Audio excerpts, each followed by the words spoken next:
yes. Very kind of you all. You're all very welcome. I tell you.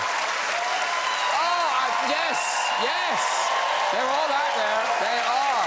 Well, we've got a great show for you tonight. Is everyone in a good mood? Yeah. Woo! Well, I'm going to change that. Because we start with some disappointing news. It has been decided that on January the 31st at 11 p.m, when we leave the EU and start our glorious new chapter, the bells of Big Ben will not be chiming. I know, I was devastated. It's a shame, though, because for many people, right from the start, Brexit has been symbolised by a massive dong. Still in our hearts. Hey, forget Brexit, though. No one's talking about Brexit anymore. All we care about now is Megxit. Yeah, all we care about. Anyone care? No, it's hot enough. Meghan's already gone back to Canada on her own. I mean, is there any other woman more desperate to leave the UK? Oh, yeah, there's one. There is one. Apparently, Harry and Meghan plan to trademark Sussex Royal for a range of items, including clothing and stationery. I mean, surely that goes against everything the royal family stands for. In fact, Prince Charles found the idea so tacky, he nearly choked on his Dutch original biscuit. He did. It could work, though. You know, they could aim for a young, trendy clientele with things like sunglasses and hoodies. They've already had one sale. Let's get some guests on! Stars Michael Kiwanuka! Love him. But first, she's the creator of Ab Fab and one of our favourite guests, now starring in a new Netflix thriller, The Stranger, is Jennifer Saunders, everybody!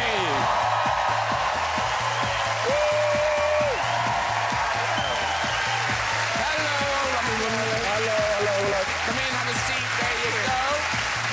He starred in some of our favourite films, Ray, Django Unchained and Dreamgirls, and has an Oscar, Golden Globe and Grammy to his name, now starring in the moving true story Just Mercy. It's Jamie Foxx, everybody! Woo! Oh, look at you! Energy. Last day, isn't it? Last day.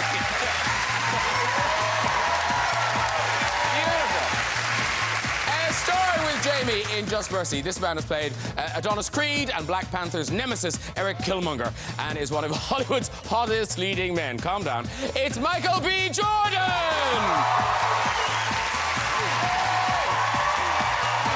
Good to see you. Have a seat, too. Double denim. And he's a great British star of stage and screen and a knight of the realm, now returning to one of his most famous roles in Star Trek, Picard. It's Patrick Stewart!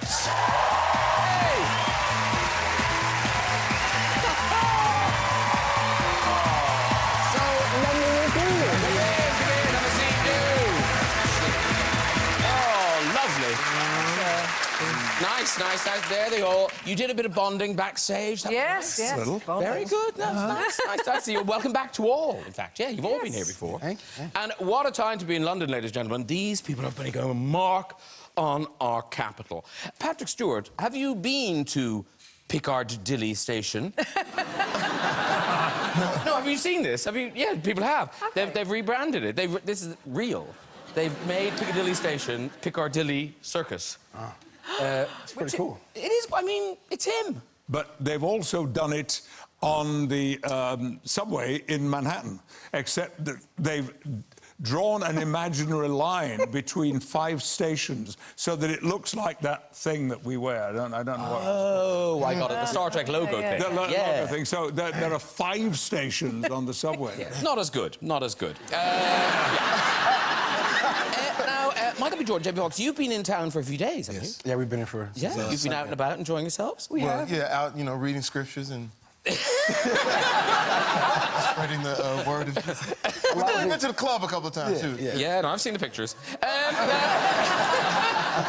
Because, Michael, when you go out and about, because Chadwick Boseman from Black Panther, he was here a little while ago, and I feel like maybe he's a little over Wakanda Forever now, but, like, you never did I never really got that. I think the fans kind of understand that Eric Killmonger wasn't really with Wakanda all the way, so they kind of respect me, but we're not going to say Wakanda forever, so... Good Lord. Oh, come on. Come on, man. Let's get in here, man. Come on, don't do it.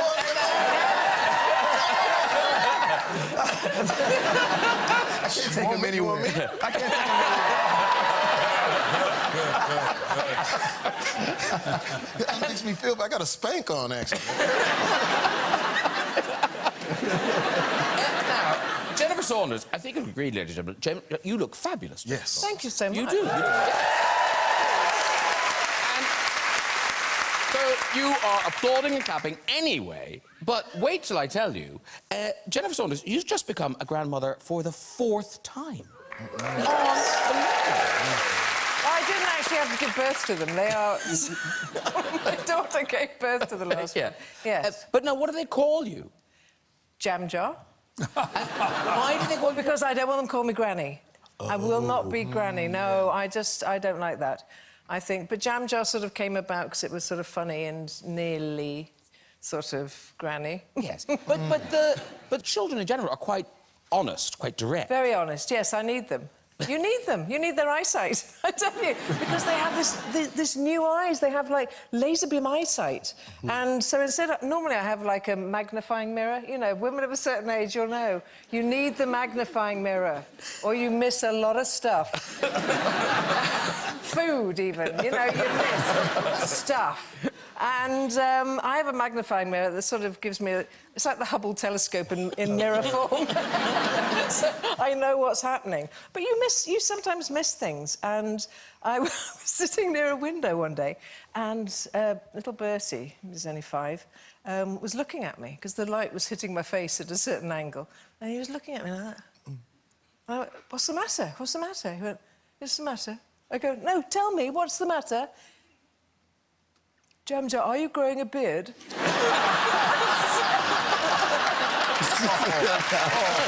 That's cool. That is cool.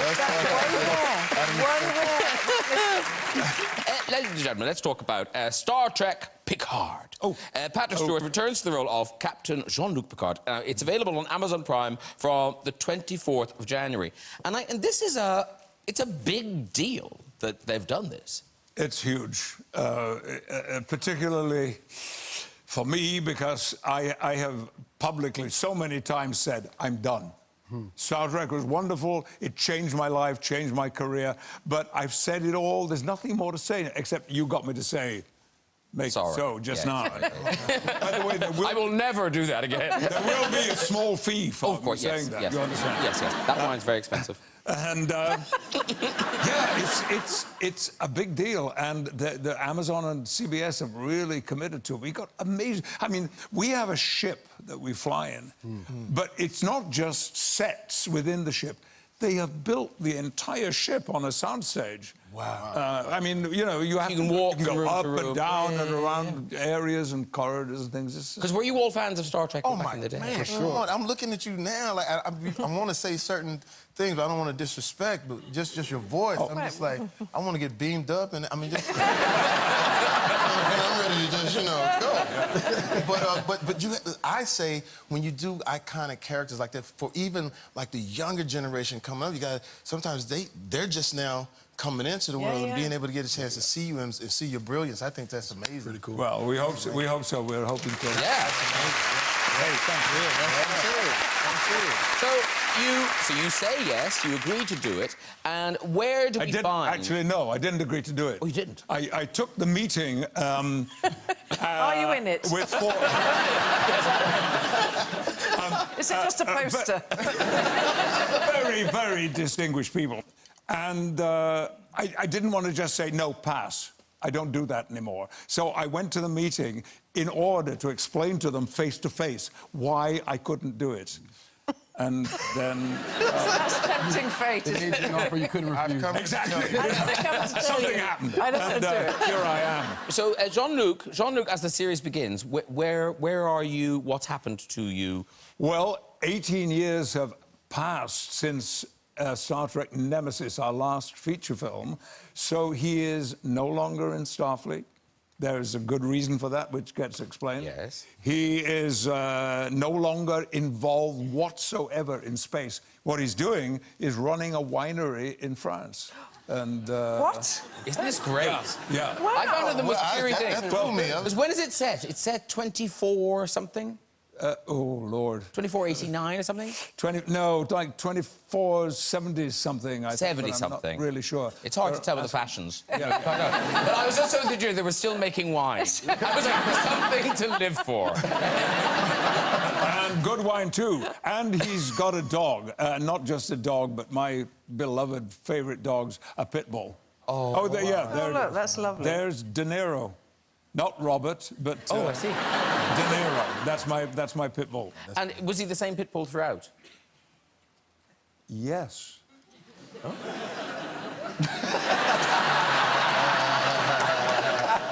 So, no. No. Nothing happens to De Niro. I mean... Oh, Lord. Hey, guess what, Patrick? What? We're going to watch a clip of you. Oh, no. Yes. Really? This is... Actually, Pressing grapes. This is the very, very beginning. This is the very beginning of the whole thing. It's the first moment that we are reintroduced to Jean-Luc Picard. Okay. Okay. It's explained, you'll see. Yeah. So many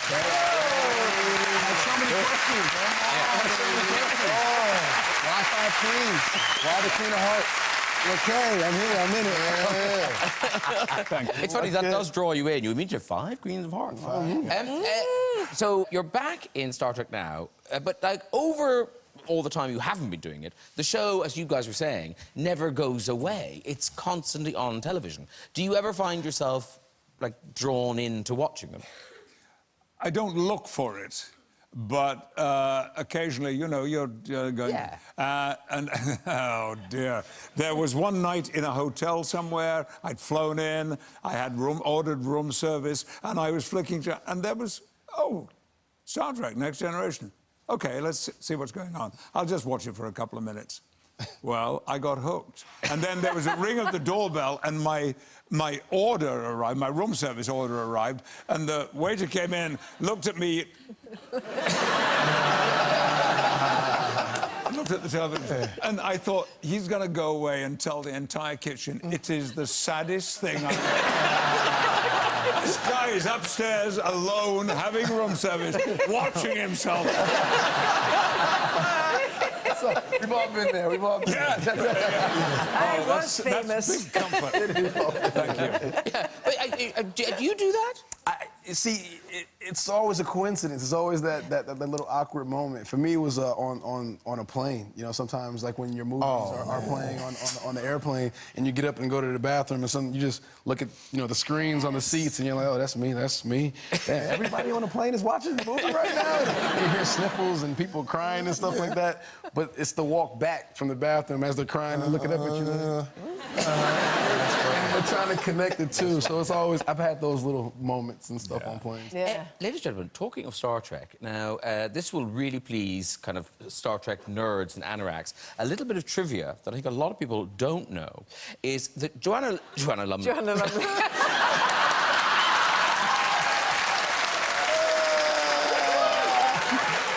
Honestly, I am so flattered by that. Jennifer Saunders. This is only show 2 back. Just get on with it, Jonathan. I mean, Graham.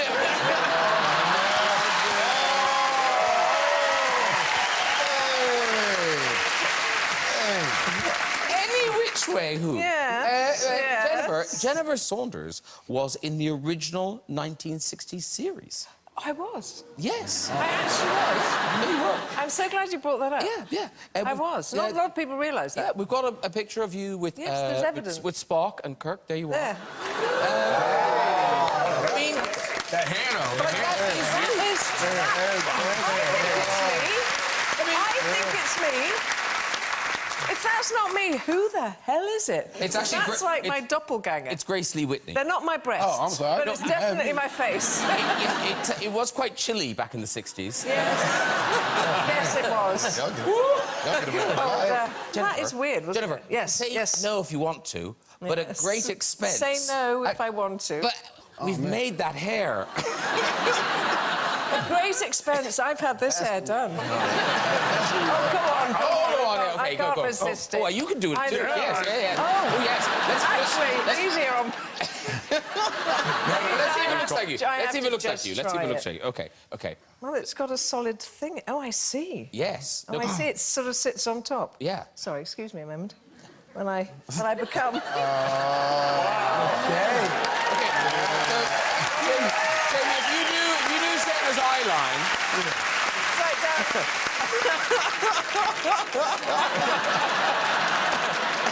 It's uncanny, ladies and gentlemen. It's uncanny. Beautiful. Very good. Right, let's move on to our movie tonight. Michael B. Jordan, Jamie Foxx are together in Just Mercy. It opens tonight.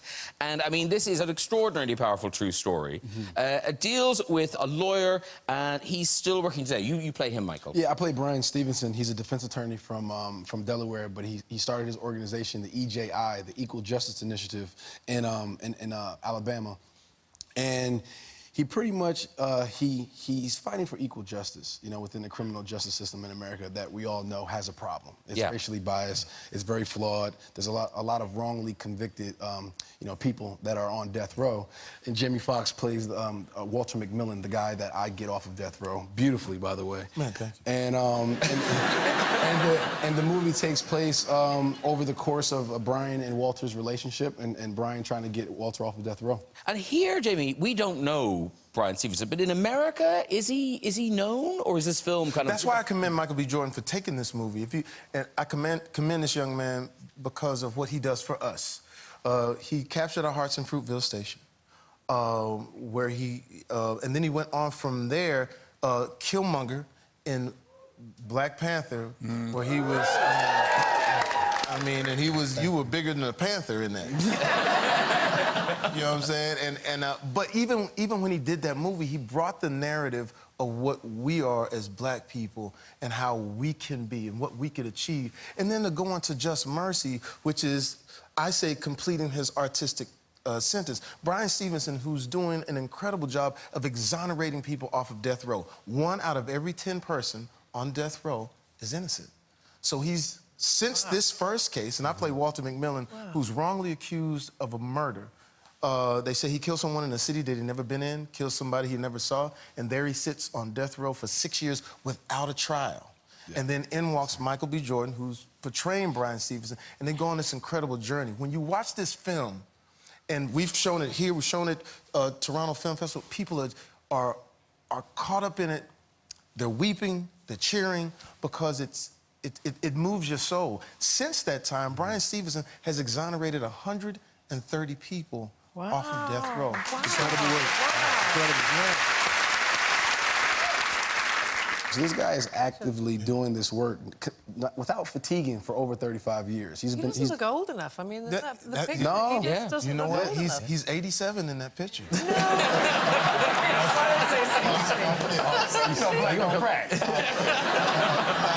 Well, listen, we've got a clip of the two of you. This is the two of you discussing the case.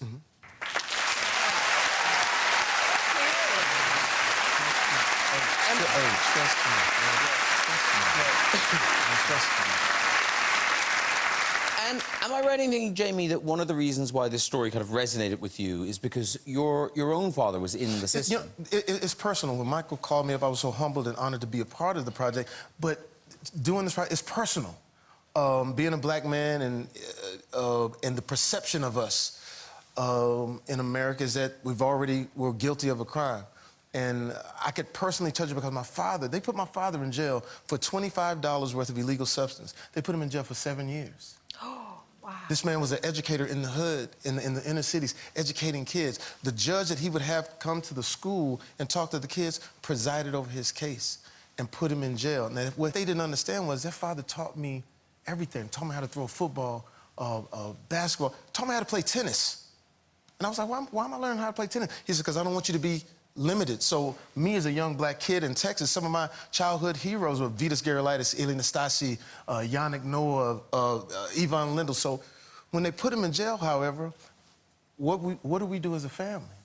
And I don't like visiting jail. I don't like that type of perception. So I said, I told my pops, I can't come see you because I see you as a king.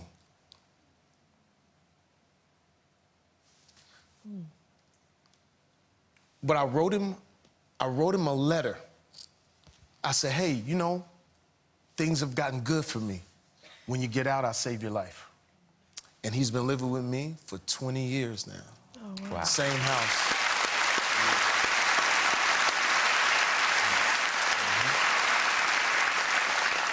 And here's the good part about it. He loved tennis, so I got a chance to take him to the U.S. Open when he got out, and we watched Venus and Serena play, and we sat there and tears ran down our cheeks. But when he got a chance to see this movie, he said, you tell that young brother, Michael B. Jordan, keep doing what he's doing, because this is so important for us. Yeah.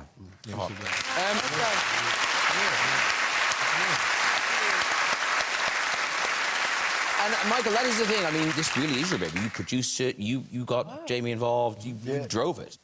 And am I right in thinking this is the first film where your inclusion writer has kicked in? Exactly. Explain about that. Well, the inclusion writer, a few years back at the Oscars, I heard Frances McDormand give this amazing speech about her inclusion writer, and I was sitting in the audience and I was listening, and I was like, wow, that's something I could put in writing. That's something I could actually attach to my production company to hold studios accountable.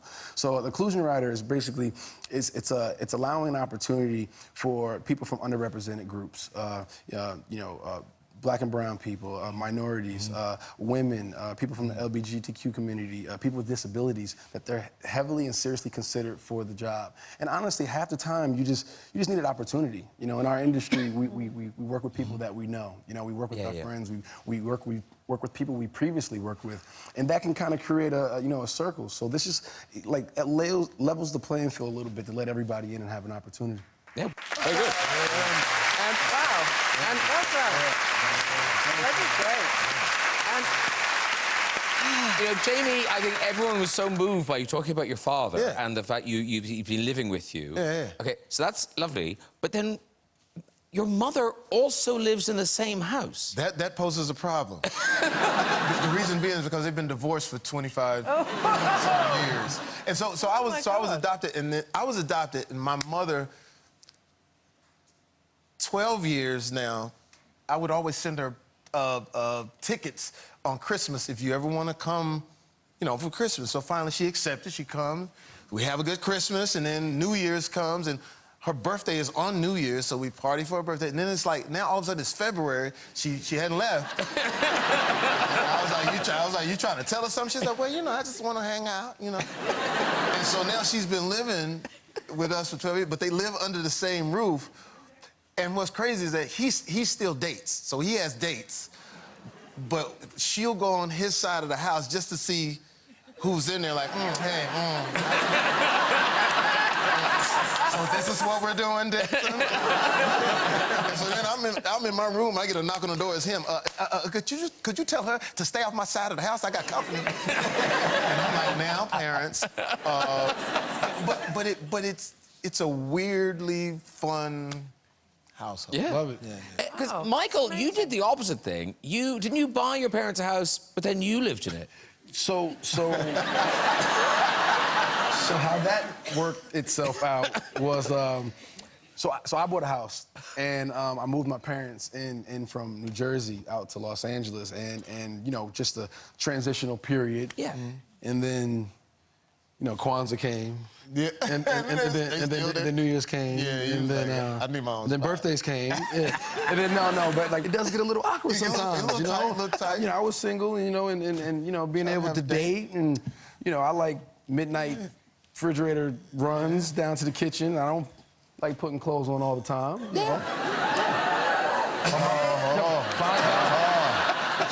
I see you over there. My mom likes, refrigerator runs too sometimes. Oh! So it can get weird. It's my What's the my thing, though? voice. Your mother still tries to feed you, though. She does. Me and my family is we're extremely tight. That's my heartbeat. She's amazing. And when I'm traveling a lot and I'm working overseas, she always makes sure, especially during the holidays, she always makes sure that she sends a bit of her, which is food, to make sure I'm eating well when I'm Do you not home. FedEx food? How do you move food? I honestly haven't figured out her secret, because getting it through customs and making I don't know how she figured out how she smuggles the food into these countries, but she hasn't worked out. Because she's not like mac and cheese across borders. Yes, I'm talking about perishable goods have made it across seas, and it's been great. It's been amazing. Nice. Yep. Because, Patrick, do you still get Earl Grey tea sent to you all the time? All the time, yeah. Sorry. I'll stop. Yeah, I do. I've got a little joke about it in the first episode of the series, actually. yes, you do. Yeah. Guys, you know, out there, because you're worldwide, I know, I drink Yorkshire Gold. I don't, I'm a Yorkshireman. I don't drink Earl Grey. I'm not an aristocrat. I'm just a Yorkshireman. When you get home, I'm guarantee you'll have a big box. It's going to be there. They're going to watch this. Yeah. But in terms of getting something, this is good. Because now, Jennifer, you've been sent things by fans. Were you in the theatre and you got a nice... Was it a letter or a parcel? No, because you do get sent quite odd things by fans. I mean, generally drawings and nice things, you know, gifts that they've sewn or made. But, yes, I did once get sent pubic hair. Yes.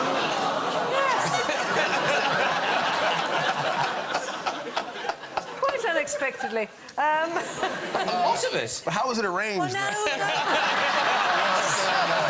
You know it was pubic hair. Like, Oh, no, you knew. Okay. But it was when I did the first play. It was years ago. It must be 25, 30 years ago. I was doing a play in the West End, and the trouble with being in a theatre is everyone knows where you are every night. You can't be anywhere else, so they can always drop things in. And we was opening this envelope, and I thought, oh, it's padded. Padded envelope, burst it open. And whew, you go, oh. Wow. Oh. I say, and then a slightly odd sort of cut-up little, slightly pornographic letter. And, of course, you report it. And this was a guy who was doing it in the West End to lots of actresses in lots of plays. Wow. And I think he got arrested after he sent it to Felicity Kendall. That's what I think there was trouble then. Or maybe he just ran out of pubic hair. He's going for armpit hair. Well, now, people want to send things to you. They know where you're going to be now. From the 5th of March to the 11th of April, you're back at the Duke of York's doing Blythe Spirit, Noel Coward's Blythe Spirit. Yes. And you've been on tour with this. We did it for 4 weeks for the Bath Festival last year, and now we're bringing it back, and we're going to do Brighton, don't ask me, Malvern, Bath, Cambridge. Yes. I just Norwich, know the West End. West End. And the West End. Yeah. So we're coming into the West End. Well, you've got amazing reviews for it, so I'm not surprised. It's huge fun. It's huge fun. It's properly funny, properly dynamic, and glorious. Great fun. But before that, people can see you on Netflix in the new, very twisty-turny drama, The Stranger. Yes. That starts on 30th of January. And is this really your first ever drama? Well, I sort of think it is. I can't think of another one, and then, unless anyone else can think. I can't think of anything else I couldn't think of one. isn't full of laughs. And yes, it is. So tell us what you can about the plot, because, and also I must say, if you're watching it, stick with it, because Jennifer, you're not much to do in episode 1, but then your story really takes off in episode 2. Yes. So tell us what. Well, I mean, it's from a book by Harlan Coben, who writes these extraordinary mystery dramas, and it's really set. He writes about normal people, ordinary people, when something extraordinary happens. And this takes place in a town. I mean, originally he wrote it in America, but it takes place now in an English town.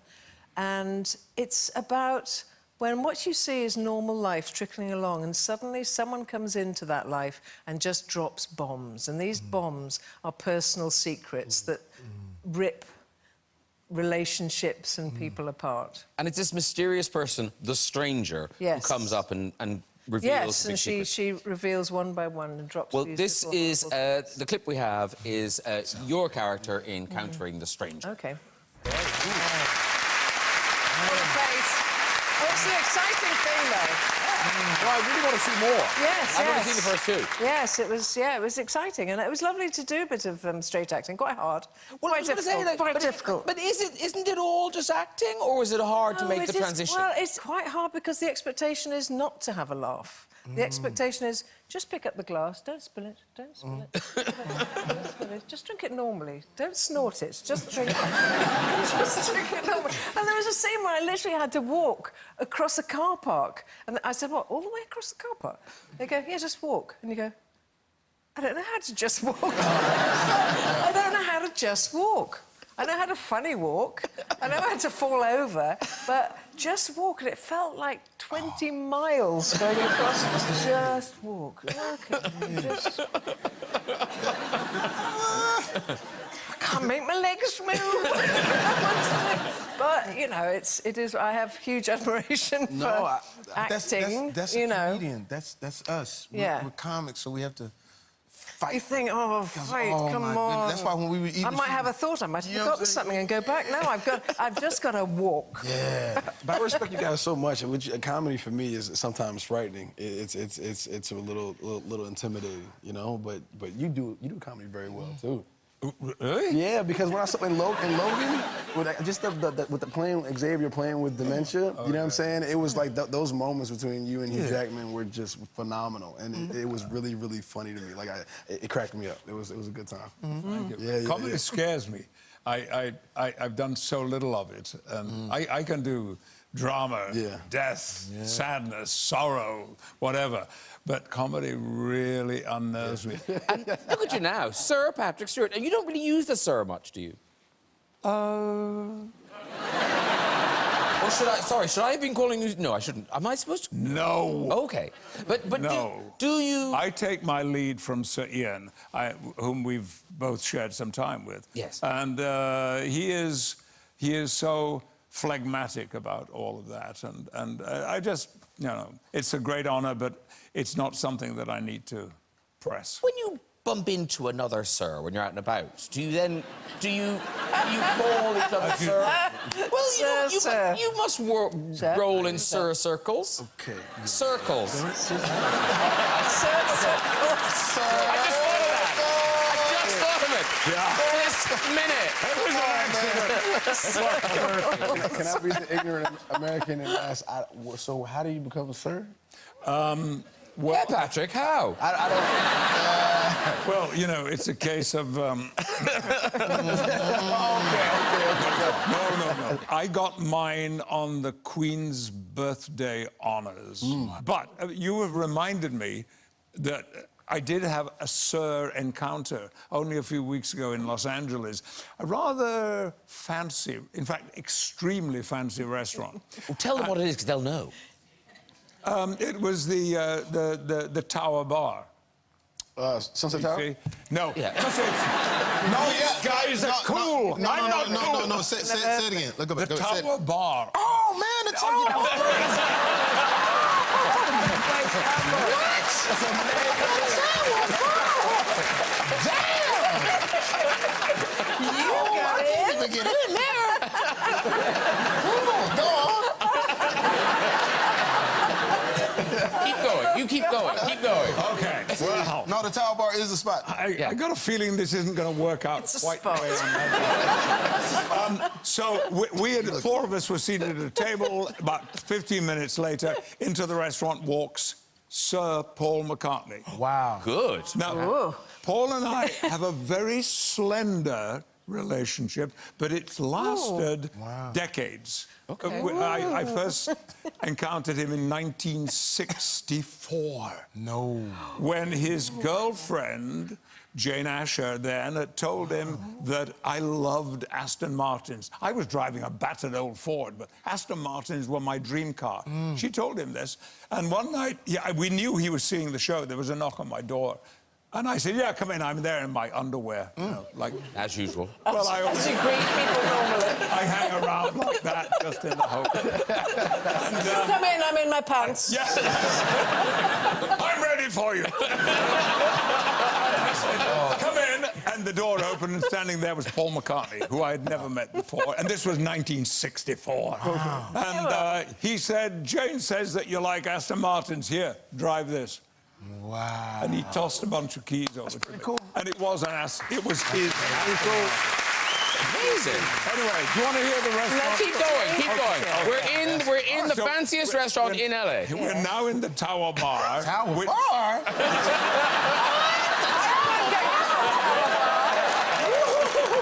Go on. It's a legend.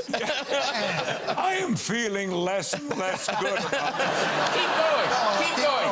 You're in there. So Paul McCartney's come in. You've known him since the 60s. And he sees me and comes over, and I stand up and say hi, and we have a big hug in the restaurant, and I'm very much aware that there's all the tables are full and this kind of thing. And we talk for 5 or 6 minutes, and he goes and sits down. 5 minutes go by, and into the restaurant walks Sir Ringo Starr.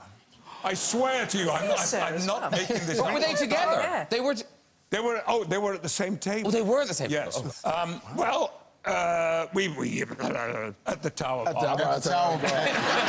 Oh, man, I am expecting so many free meals. And we finish early, and I get up to go, and Paul stands up to say goodbye, and we have a hug. And as we have a hug, he says into my ear, "Do you know Ringo?" And I said, "Yeah, of course. I've never met him, but he said, "Oh, boy, Ringo, come on, come over here." Hang on a minute, he said, "Sir Ringo, Sir Patrick, Sir Paul. Hey, we've got the Knights of the Round Table." You got there. Yeah, You got there. Yeah, man. Oh, you did it.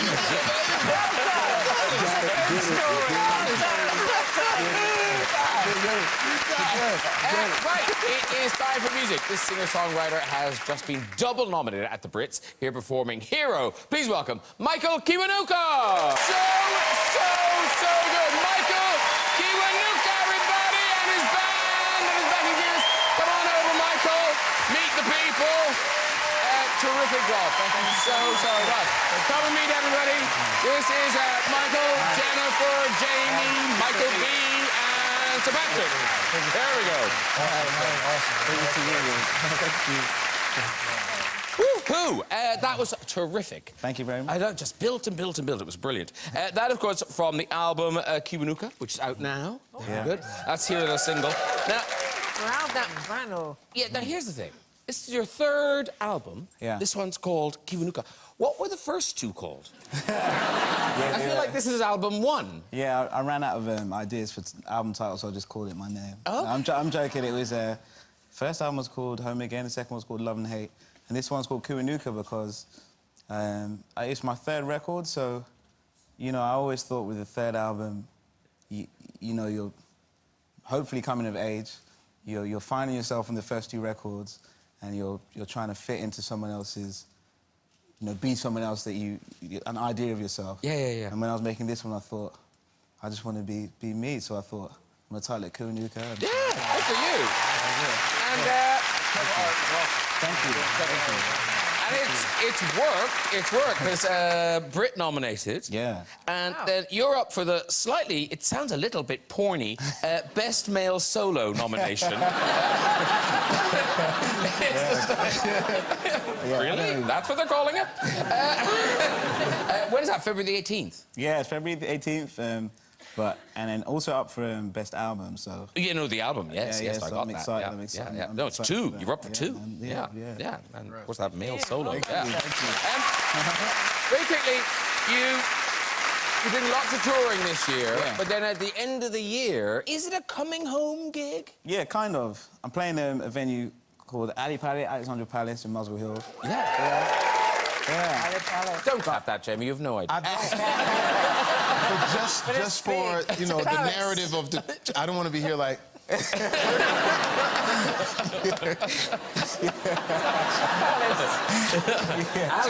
Tower Bar!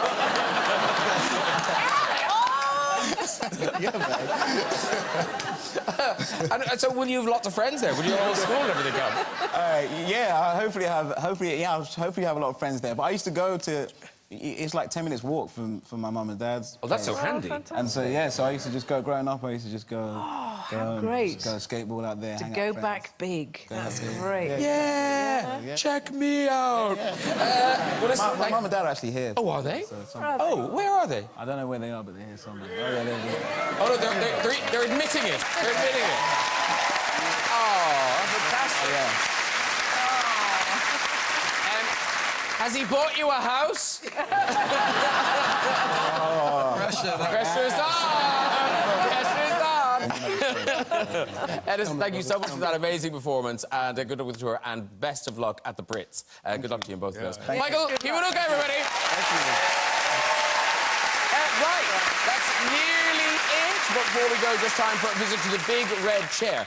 Who's there? Hello, sir. Hi there. Hi, what's your name? Ryan. Ryan, and where are you from, Ryan? I'm from New Zealand. Oh, lovely. Home of the story, New Zealand. And are you travelling? Have you settled I'm living here for 2 years. For just 2 years? Yeah. Yeah. What are you doing for 2 years? I'm an electrician. An electrician? Yeah. Is that handy? OK, off you go. Get his card. Off you go with your story, Ryan. So I was at a New Year festival. I'd had a bit too much to drink during the day in the campground. I was walking along to the festival and I needed to get rid of a bit of what I'd drunk. So I saw a whole lot of portaloos. I ran up to them, ripped the door open, projectile spewed everywhere. Then I looked down and I just spewed all over a guy who was sort of relieving himself on the loo. I was a bit freaked out. First thing that came to mind, he looked angry. He was going to whack me. I gave him a bit of a whack myself, slammed the door and ran away. I quite know. No. That's awful. No, I quite like that he vomited at someone and then hit them. No, I would let you walk. Couch, walk. I think that's walk. fine, man. I think Walk. I think that's fine. Yeah. Do you? Yeah? Oh, he's gone. He's gone. Too late. OK, that means is all done tonight for you. If you'd like to go in the red show yourself and tell your story, you can contact us via our website at this very address. Ladies and gentlemen, please say a huge thank you to all my guests tonight. Michael Kiwanuka! Jennifer Saunders! Jamie Foxx!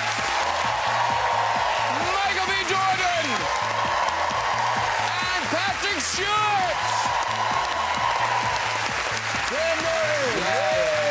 Join me next week with singer-songwriter Sarah Bareilles, Python and director Terry Gilliam, actor Hugh Laurie, and the stars of Doolittle, Emma Thompson and Robert Downey Jr. I'll see you then. Good night, everybody. Bye-bye!